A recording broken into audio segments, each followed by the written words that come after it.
तो हाँ जी, देखो जी, आपका नाम है ईशान अरोड़ा और ये आपकी जन्म कुंडली का चार्ट है। कुंडली आपकी बनी है मेष लगन की और आपकी जो राशि बनी है, राशि आपकी है तुला। अगर मैं कुंडली की बात करूं, कुंडली कैसी है?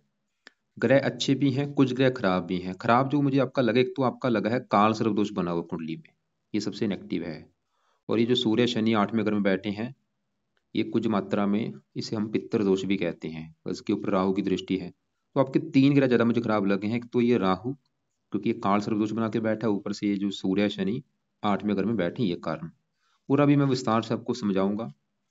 तो उससे पहले आपको मैं पहले थोड़ी सी बेसिक जानकारी समझाऊंगा, ताकि जो आपको मैं भविष्यवाणी बताने वाला हूँ वो आपको अच्छी तरह से समझ आ जाए।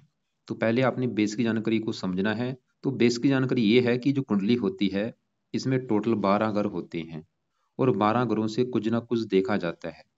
तो 12 घर यहाँ पे मैं लिख भी देता हूँ, आप याद कर लो कि कौन से हैं। ये है आपका, देखो जी, पहला घर, ये दूसरा घर है, ये तीसरा घर, ये चौथा घर, पांचवा, छठा, सातवां और ये है आठवां घर, नौवां घर, ये 10वां, 11वां और लास्ट वाला 12वां घर। ये जो मैंने 12 घर लिखे हैं, इन 12 घरों से कुछ ना कुछ देखा जाएगा। जैसे कि पहले घर से देखा जाएगा कि आपका शरीर कैसा होगा, आपकी हेल्थ कैसी होगी, स्वभाव कैसा होगा, रंग रूप कैसा होगा, पहले घर से देखेंगे। दूसरा घर आपके है धन जोड़ने का घर। तीसरा घर छोटे भाई बहनों का है। चौथा घर आपकी है माता, मकान, वाहन का। पांचवा घर बच्चों का है। छठा घर शत्रु रोग कर्जा। सातवां घर है आपकी पत्नी का घर। और आठवें घर से आपकी उम्र देखेंगे कितनी है। नौवें घर से आपका भाग्य देखेंगे। 10वां घर है आपके काम काज का घर, जो आप नौकरी कारोबार करेंगे। और 11वां घर है लाभ। और 12वें घर से आपके खर्चे देखेंगे। तो आपने मेरी दो बातें नोट कर लेनी है। पहली बात, जो मैंने 12 घर बोले हैं वो याद कर लो। दूसरी बात, इन 12 घरों से क्या कुछ देखा जाएगा वो याद कर लो। और अब आप ये देखो कि आपने देखना क्या है, आपका सवाल क्या है, वो घर देखो। जैसे कि अगर आपका सवाल है आपके काम काज को लेके, नौकरी कारोबार का सवाल है, तो 12 घरों में जो काम काज का घर है वो है 10वां घर। तो आपके काम काज के लिए इस 10वें घर को देखेंगे। और 10वें घर में देखो जी, लिखा है 10। 10वें घर में 10 लिखा हुआ है। 10 है मकर राशि, मालक बनता है शनि।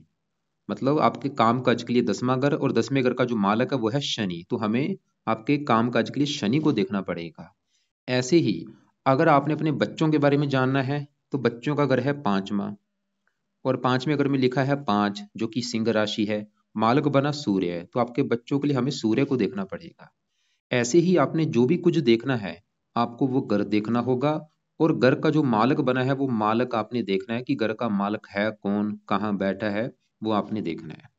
अब देखो जी, बात करते हैं भविष्यवाणी की। भविष्यवाणी में सबसे जरूरी है दशा देखनी। ये जो 9 ग्रह होते हैं, ये 9 ग्रहों का जो असर है वो हमारे जीवन के ऊपर कब आता है? जब इनकी चलती है दशा। और जो दशा होती है वो होती है दो प्रकार की, एक महादशा, एक अंतरदशा।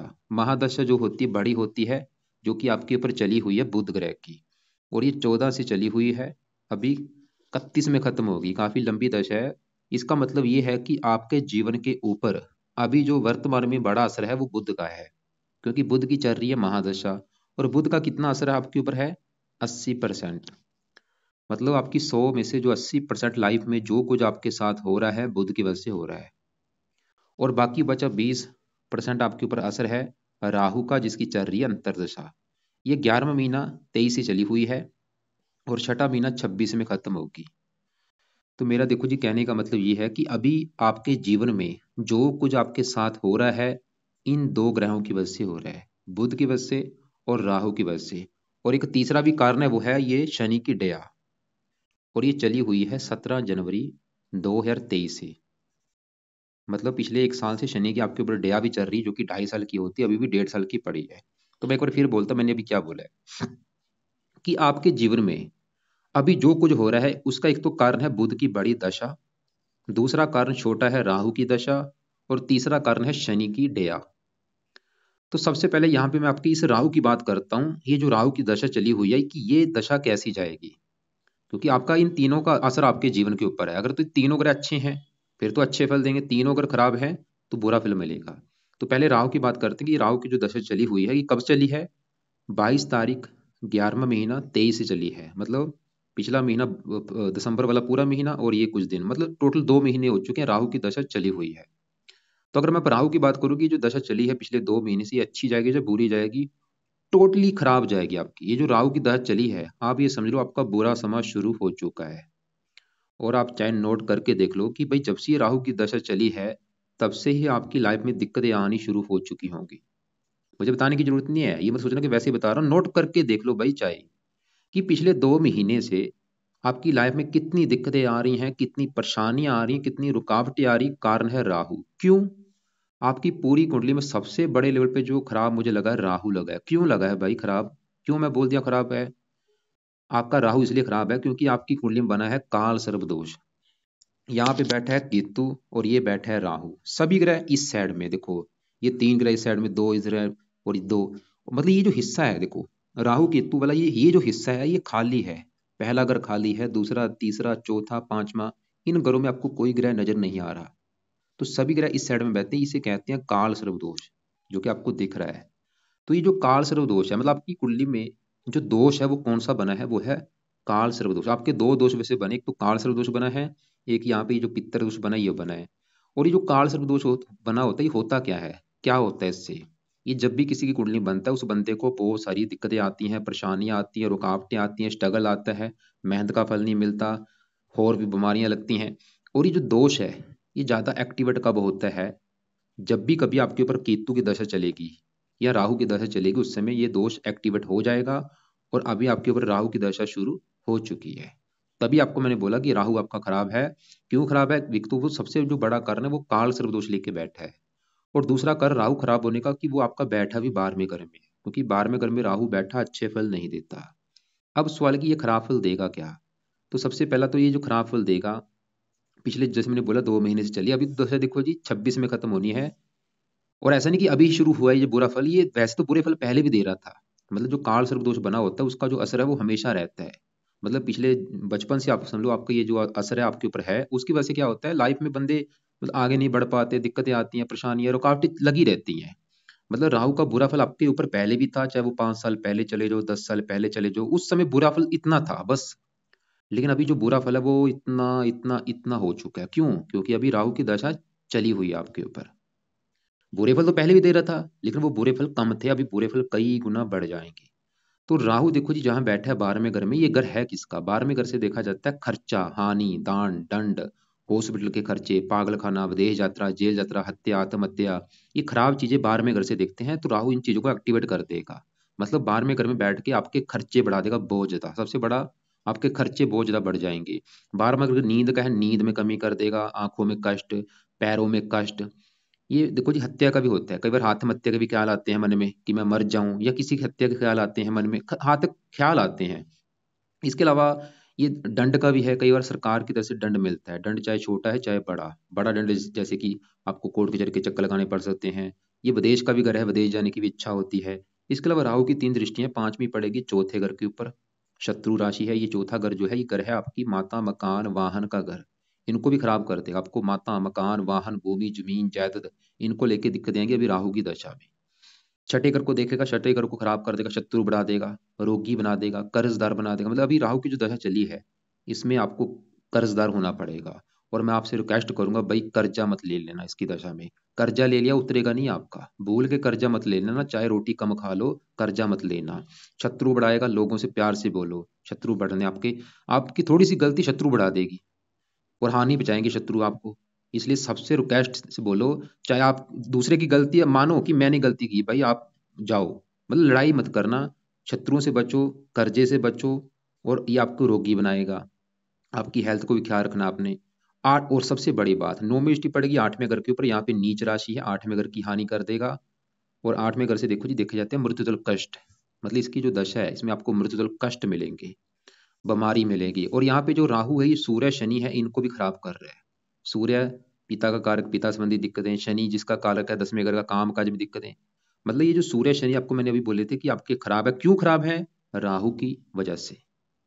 तो कहने का मेरा कुल मिला के मतलब ये है कि अगर आपने ये जो राहु को सही कर लिया, ये जो काल सर्प दोष बना है, ये सही कर लिया, लाइफ में चेंज आ जाएगा आपकी में, आपकी हजारों दिक्कतें दूर हो जाएंगी। मतलब ये दोष सही करना बहुत जरूरी है। और ये दोष सही करने से खाली ये नहीं कि एक उपाय कर लिया काम चल जाएगा, भी एक का उपाय से काम नहीं चलेगा। क्योंकि पापी ग्रह है। उपाय क्या है, उपाय लिखो।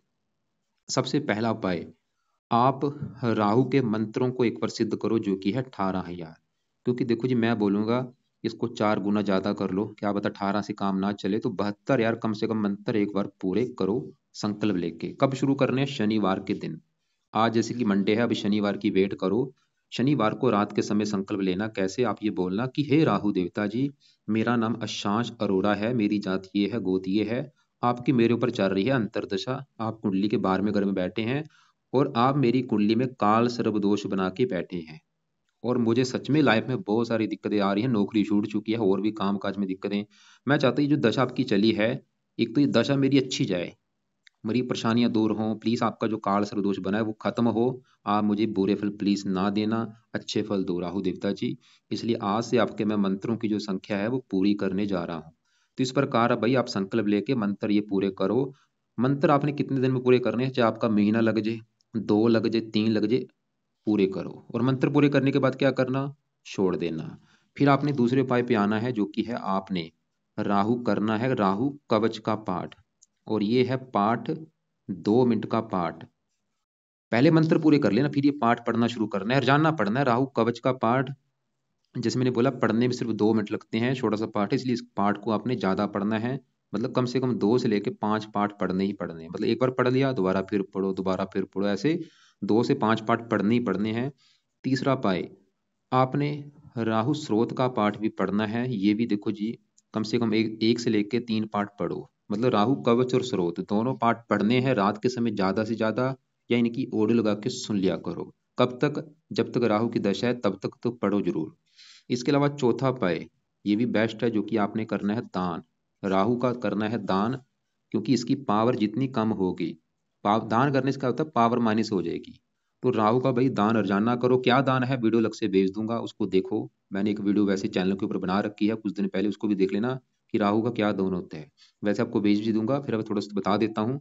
इसका एक दान होता है, सतनाजा होता है, वो जरूर किया करो पंछियों को। या इसके लिए आप सतनाजा वैसे कर सकते हो, और भी सिंपल दान है कम खर्चे वाले, वो वीडियो आप देख लेना। तो ये दान आप रोजाना करो, या हफ्ते में 4-5 दिन तो कर दिया करो, और करते रहना जब तक दशा है। तो इस 4 उपाय के अलावा एक आपको मैं वीडियो भेजूंगा राहु की 25 उपाय वाली। उसमें लिख रखी है कि राहु के 25 उपाय होते क्या हैं।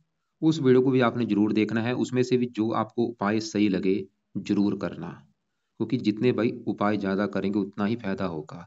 राहु के लिए आप शिव जी की पूजा उपासना कर सकते हैं, शिव जी की पूजा उपासना करेंगे उससे भी राहु अच्छा होगा। या हनुमान जी की पूजा उपासना भी करो। और खाली ये मत सोचना कि खाली मैं अगर शिव जी की पूजा उपासना करूंगा काम चल जाएगा, भाई ये उपाय लाजमी है। शिव जी की पूजा उपासना करो चाहे ना करो, ये करना ही करना है, ये आप नोट कर लो।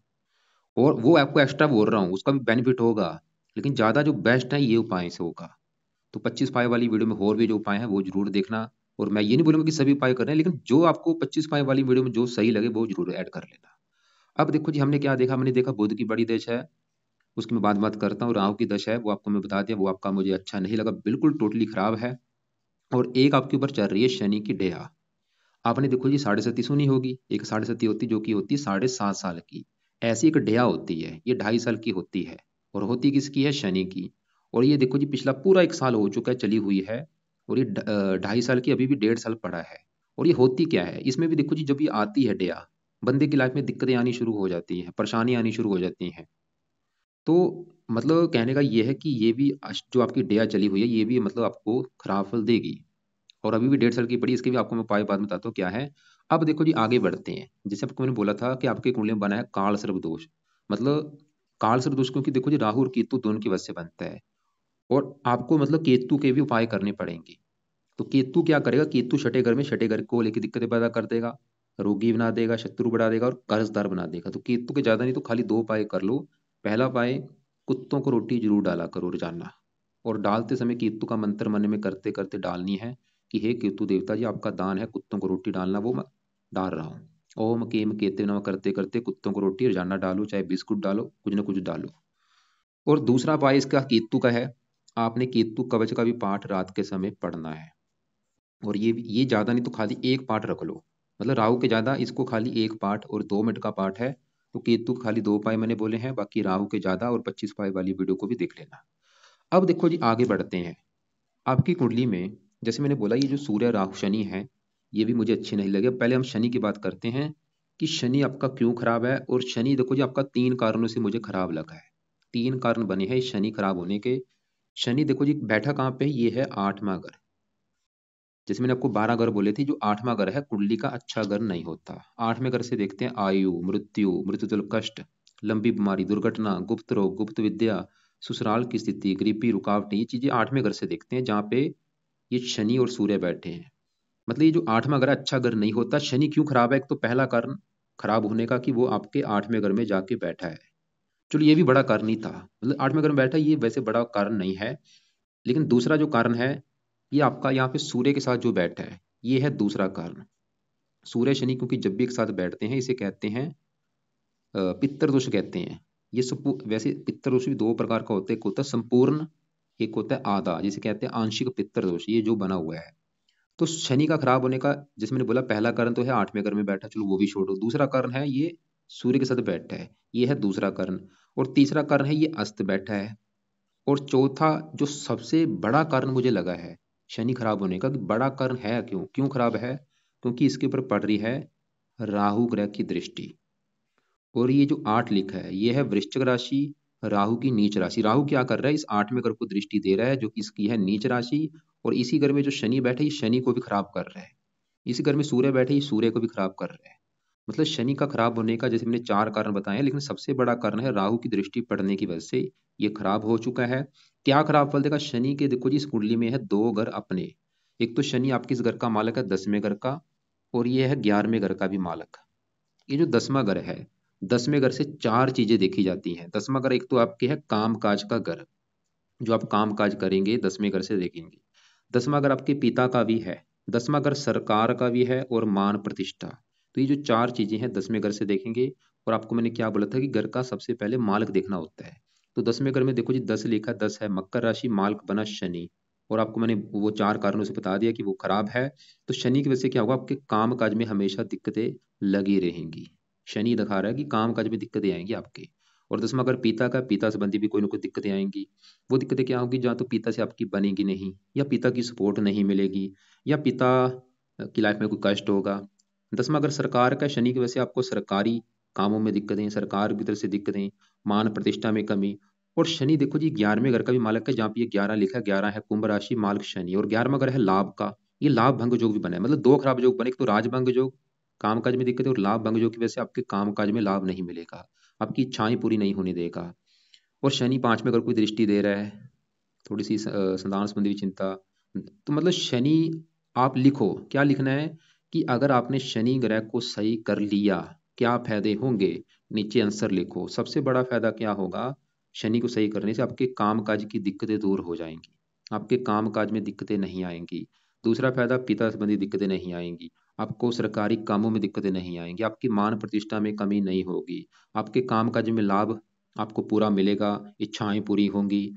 और एक जो जी शनि, और जैसे कि आपको मैंने बोला था, 4 कारणों से खराब है, क्योंकि ये सूर्य के साथ भी बैठा है। और सूर्य के साथ जब भी ये बैठता है तो दोष बनता है पित्तर दोष। और ये भी एक बड़ा कारण है, मतलब 4-5 कारण बने हैं ये खराब होने के। पित्तर दोष भी बन चुका है। और ये पित्तर दोष भी जो हो बनता है जब किसी कुंडली में, वो बंदा आगे नहीं बढ़ पाता, उसको लाइफ में स्ट्रगल आता है, दिक्कतें आती हैं, परेशानियां आती हैं। इसलिए भाई शनि के उपाय करने जरूरी, जो अभी मैंने बोला कि आपको ये फायदे होंगे। मतलब अगर आप शनि के उपाय करेंगे, कितने फायदे हो रहे हैं, काम काज के लिए अच्छा है। और क्योंकि आपकी जो मेन दिक्कत अभी क्या है, काम काज को लेके है, तो काम काज ही सबसे बड़ा फायदा होगा। तो शनि के भी आपको मैं 2 उपाय बताता हूँ। पहला उपाय, आपने रात के समय रोजाना करना है शनि का मंत्र जाप। और ये आप करना शनिवार से स्टार्ट, संकल्प लेके। और ये मंत्र देखो जी, कम से कम 2 से लेके 3 माला आपने करना है, जो कि है ओम शम शनिश्चराय नमः।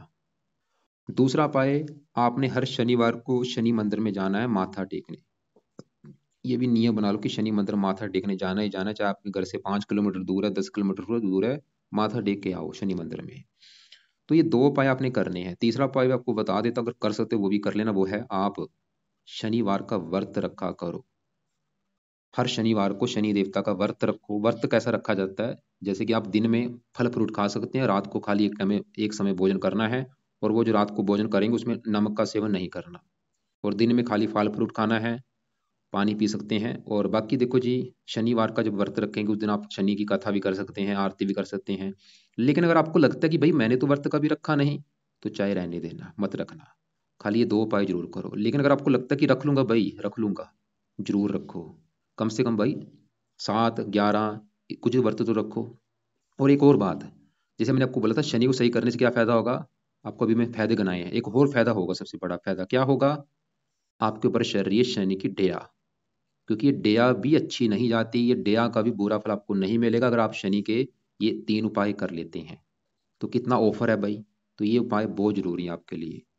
अब देखो जी, शनि के साथ जो सूर्य बैठा है ये भी खराब है। क्यों खराब है, कारण एक तो मैंने जैसे बोला, शनि सूर्य जब एक साथ बैठते हैं पित्तर दोष बनता है। ऊपर से सबसे बड़ी नेगेटिव बात क्या है कि राहु की दृष्टि है, और ये है भी 8वां घर। और सूर्य किस घर का मालक है, सूर्य है इस 5वें घर का मालक, जो कि है आपकी संतान का घर। संतान के लिए 5वां घर, और 5वें घर में 5 लिखा है, मालक सूर्य है। 8वें घर में चला गया, संतानहीन योग बना है।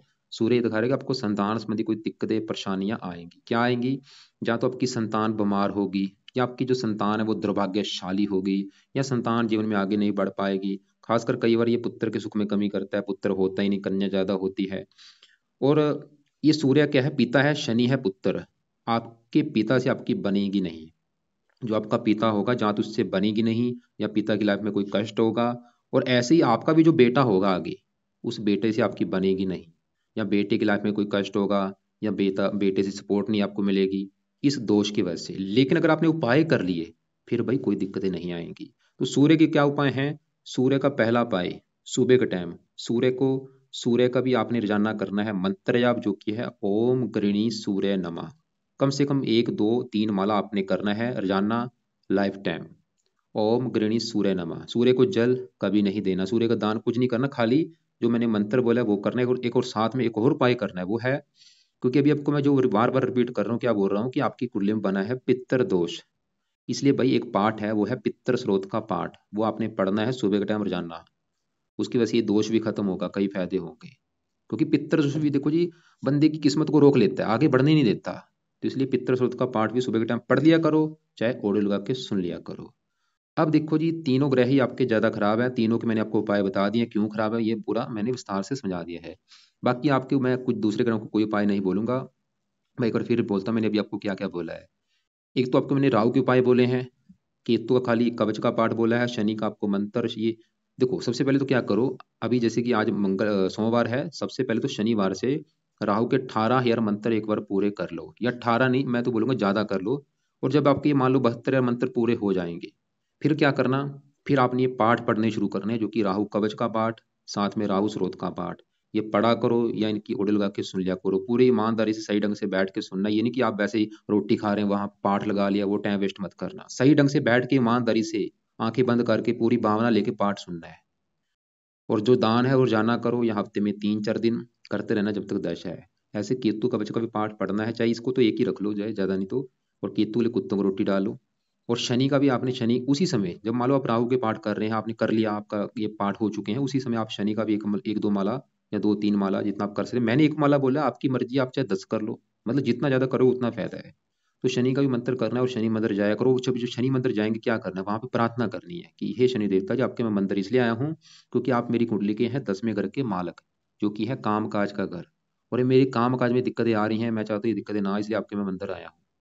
बाकी देखो जी, आपके अगर दूसरे ग्रहों की बात करूँ, यहाँ पे शनि ये बैठे हैं, इनकी भी थोड़ी सी बात कर लेते हैं। ये है 7वां घर, जो कि है पत्नी का घर। पत्नी के लिए 7वां घर, और 7वें घर में 7 लिखा है, 7 है तुला राशि, मालक शुक्र बना, जो कि इसी घर में बैठा है। मतलब शुक्र आपका अच्छा है, पत्नी के लिए अच्छा है। धन का भी मालक है, धन पत्नी के आने के बाद आएगा, वो ये दिखा रहा है। इसी घर में चंद्रमा बैठा है, चौथे घर का मालक है, मकान वाहन के घर का। चौथे घर से चौथे घर में पत्नी के आने के बाद मकान वाहन का भी सुख मिलना शुरू हो जाएगा, पत्नी सुंदर होगी काफी, पत्नी का सुख वैसे अच्छा आपकी कुंडली में। और यहाँ पे जो बुध है, बुध तीसरे घर का मालक है, पत्नी पराक्रमी होगी, बुद्धिमान होगी। और यहाँ पे जो गुरु मंगल है, ये भी आपके अच्छे हैं। मंगल देखो जी लग्नेश भी है, शरीर पहले घर का मालक है, शरीर आपकी। ये मंगल वैसे ये दिखा रहा है आपको धनी जरूर बनाएगा, धन कमाने के साधन बढ़ाएगा। और संतान घर को देख रहा है, वैसे पुत्र के जो भी दिखा रहा है मंगल ये। और गुरु भाग्येश भी है, ये मतलब भाग्य के आपके भाई अच्छे हैं। एक काम अपने और करना है, क्योंकि आपके ऊपर जो बड़ी दशा चली हुई है बुध की है। बुध वैसे तो मार्केश भी है, तो बुध का भी आप सुबह के टाइम कम से कम 1 माला, बुध का मंत्र याद करो। अभी जो मैंने उपाय बोले हैं कुछ सुबह के हैं, सुबह के क्या क्या उपाय हैं नोट करो। एक तो भाई आपको मैंने बोला कि सूर्य का मंत्र करना है, चाहे एक माला, चाहे दो माला, चाहे तीन माला सुबह के टाइम। ओम गृणी सूर्य नमः। उसी समय आपको मैंने बोला कि सूर्य का जो आपने इसका पित्तर स्रोत का पाठ है वो पढ़ना है। और तीसरा काम आपने करना है बुध का एक माला मंत्र याद। और ये तीन आप काम आपके सुबह के टाइम है। सूर्य का मंत्र, बुध का मंत्र, और जो पित्तर स्रोत का पाठ है वो पढ़ना है। और बाकी जो रहे रात के समय। दान किसका बोला, एक तो आपको मैंने राहु का दान बोला, सतनाजा रोजाना करो या हफ्ते में 3-4 दिन। और केतु के लिए कुत्तों को रोटी डाला करो। मंदिर किसके जाना है, शिव जी के, शनि के मंदिर जरूर जाना है। इसके अलावा आपको शिव जी की पूजा उपासना भी जरूर करो। तो ये था देखो जो आपकी कुंडली का फलादेश। बाकी अगर आपने कोई काम धंधा करना है भाई, पत्नी का पक्ष अच्छा लग रहा है मुझे, पत्नी के नाम से आप कर सकते हैं काम धंधा जो भी करना है, उसके नाम से बिजनेस करो। पैसा जोड़ना पत्नी के नाम से जोड़ो, अपने नाम से पैसे मत जोड़ना, क्योंकि राहु आपका खर्चे बढ़ा देगा। और रसोई में बैठ के भोजन किया करो। और रात को सराने एक लाल कपड़े में सौंफ डाल के रखो, उसकी वजह से सपने नहीं है, क्योंकि ये राहु आपके सपने भी बहुत ज्यादा आएंगे, सांपों के सपने भी बहुत ज्यादा आते हैं। नींद में कमी कर देता है, काफी चीजें हैं। बाकी देखो जी सही ढंग से ये पाठ ये भी करने हैं, बाकी आपका जो जो भी आप पाठ पूजा कर रहे हो वो भी करो। मतलब धार्मिक जितना ज़्यादा बनेगा उतना फायदा होगा। तो बाकी देखो जी, समा थोड़ा अच्छा नहीं है, संभल के रहना है आपने। तो बाकी ऐसा करना, फिर भी जो आपको कुछ पूछना होगा। इसके अलावा वैसे आपको मैं 10-11 वीडियो अलग से भेजूंगा, सभी को एक बार जरूर देख लेना, सभी वीडियो पहले देख के फिर मुझे कॉल करना। कॉल आपने करनी है कल दोपहर को 1 और 2:30 के बीच में। और अपने सवाल पहले लिख लेना, फिर कॉल करके मुझे पूछ लेना।